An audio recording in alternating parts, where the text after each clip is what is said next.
que é preciso para redesenhar o sistema de transporte de uma metrópole inteira? Bem, hoje a gente vai mergulhar a fundo para entender como uma das maiores regiões metropolitanas do Brasil está tentando resolver um problema que é nacional, usando um plano bem ambicioso e, o mais importante, totalmente baseado em dados. Para começar, vamos pensar numa situação que talvez seja familiar para muita gente. Imagina um ônibus que, do nada, ao cruzar a divisa de uma cidade para outra, as regras mudam, a tarifa é outra, ou pior, é preciso descer e pegar um outro ônibus. Essa complicação toda, sabe, ela não acontece por acaso. Ela tem uma raiz bem profunda na forma como as nossas cidades são administradas. E aqui está o X da questão, um desafio que vale para o Brasil todo. É um verdadeiro cabo de guerra. De um lado, a gente tem a Constituição, que dá a cada município o poder de cuidar do seu próprio transporte. Do outro lado, tem a vida real. A vida numa região metropolitana simplesmente ignora essas fronteiras invisíveis. O trabalho, a faculdade, o lazer, tudo acontece numa escala regional, o que bate de frente com essa gestão superlocal. Para a gente entender direitinho como Goiânia está encarando esse desafio, nosso roteiro vai ser o seguinte: a gente começa entendendo esse impasse metropolitano geral, depois mergulha no plano de Goiânia, decifra a nova organização da rede, vê o papel fundamental do BRT e, para fechar, a gente confere o impacto que tudo isso pode ter em números. Então vamos lá. O impasse metropolitano. É muito importante sacar que o problema de Goiânia não é uma exclusividade deles, não. Ele é, na verdade, um reflexo de uma questão estrutural que a gente vê em muitas, mas muitas metrópoles pelo Brasil. E as consequências dessa fragmentação toda são sentidas na pele, no dia a dia. A gente vê rotas de ônibus que se sobrepõem, que parecem competir entre si, o que gera uma baita ineficiência. Na prática, isso se traduz em viagens mais longas, mais caras e a frustração de sistemas que simplesmente não conversam. O planejamento acabou sendo muito focado no aqui e agora de cada cidade e se perde a visão do futuro, da metrópole como um todo. E é exatamente aqui que a história começa a ficar interessante, com o Plano de Goiânia. Como resposta a essa série de problemas, a região metropolitana de lá lançou um projeto bem ousado chamado Nova RMTC, que tem uma peça central, o Novo Plano Operacional. Certo, mas o que é exatamente esse novo plano operacional, ou NPO? Pensa nele como se fosse um cérebro digital para toda a rede de transporte. A ideia é deixar para trás os métodos antigos, baseados no achismo, e usar a tecnologia de ponta. Eles analisam uma quantidade gigantesca de dados dos cartões de passagem e usam softwares de simulação para redesenhar cada pedacinho da rede de um jeito inteligente baseado em evidências. Isso leva a gente direto para a nova hierarquia de rede, que é, talvez, o verdadeiro pulo do gato do plano. A grande inovação aqui não é só comprar mais ônibus, é algo bem mais profundo. É organizar o caos, colocar ordem na casa, criando um sistema com uma lógica hierárquica bem clara. O plano divide a rede em 4 níveis. Para ficar fácil de entender, é como se fosse o sistema circulatório do corpo humano. No topo, tem a rede de BRT, que são as grandes artérias. Depois, vem a rede de corredores, que seriam as artérias secundárias. Em seguida, a rede intersetorial, que conecta diferentes bairros e regiões.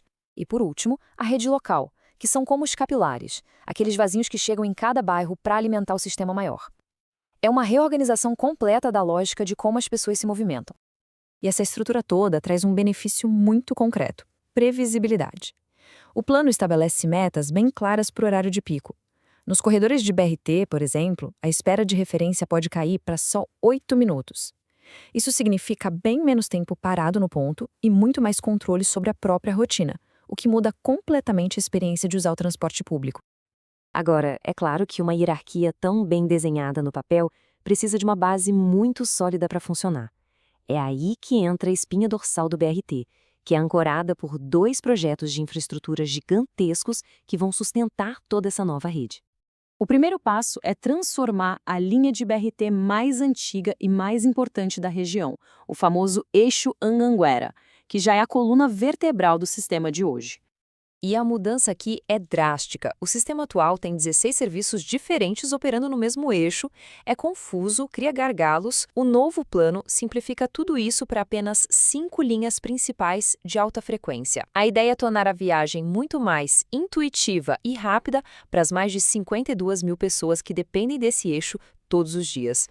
Ok, se o primeiro passo foi modernizar o que já existia, O segundo é expandir de forma radical. O eixo BRT Norte-Sul significa a criação de uma artéria de transporte totalmente nova para a metrópole.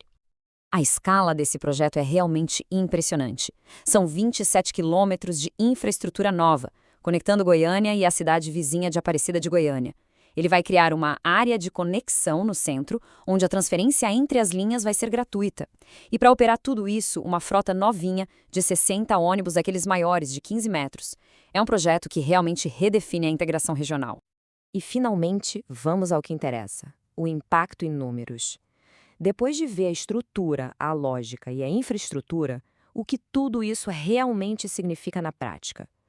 Os resultados que o plano projeta são o clímax dessa nossa análise. O primeiro grande número tem a ver com frequência. O plano projeta um salto de 41,5% no total de viagens de ônibus oferecidas por dia. Na prática, isso quer dizer muito, mas muito menos tempo de espera nos pontos de toda a região. E não são só mais viagens. A capacidade de passageiros do sistema todo vai crescer 47,3%. Isso é possível usando veículos maiores e mais modernos, o que promete viagens menos lotadas e com mais conforto. Para viabilizar tudo isso, a frota que está na rua operando vai crescer quase 30%. A gente está falando de aumento de mais de 250 ônibus circulando, um investimento direto na qualidade do serviço. E o número que amarra tudo isso, a frota toda vai rodar 45% a mais de quilômetros por mês. Essa é a métrica que resume a expansão gigantesca do alcance do sistema, conectando mais gente e mais lugares. As palavras do diretor da consultoria que elaborou o plano resumem perfeitamente o objetivo. A meta é criar, e eu cito, um marco para uma nova fase com maior oferta de viagens e consequente redução dos tempos de espera. É isso, preto no branco. O plano está no papel, detalhado, ambicioso. Os números são impressionantes. Mas a grande questão que fica no ar é: será que a lógica dos dados e da engenharia consegue mesmo superar décadas de fragmentação política e remodelar de verdade a vida de milhões de pessoas? A resposta para essa pergunta vai definir não só o futuro de Goiânia, mas talvez o de muitas outras metrópoles brasileiras.